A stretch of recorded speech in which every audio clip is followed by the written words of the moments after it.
ఇటీవల ఈరోజు ఏదైతే ముత్తుకూరు మండలం పారిశ్రామికంగా ఆర్థికంగా అభివృద్ధి వైపు నడుస్తూ ఒకవైపు పవర్ ప్లాంట్ నుంచి వచ్చేటువంటి దుమ్ము ధూళితో పొల్యూషన్తో అల్లాడిపోయేటువంటి పరిస్థితి.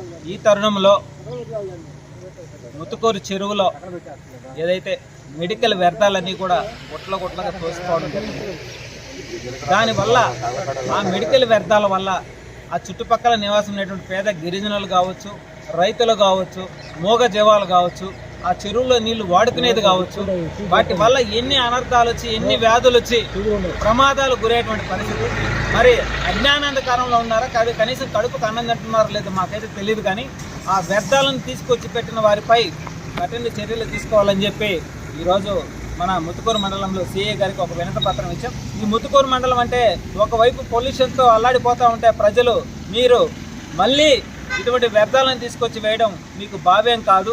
అదేవిధంగా ఏదైతే ఈ సర్వేపల్లి నియోజకవర్గం డంపింగ్ యార్డ్ కాదయ్యా, ఒకవైపు చూస్తే కోడి వ్యర్థాలను తీసుకొచ్చి చేపల గుంటలకు వేస్తారు, అక్కడ చూస్తే చుట్టుపక్కల ప్రజలు నివాసం ఉండేదాన్ని కూడా వీలు లేనటువంటి పరిస్థితి.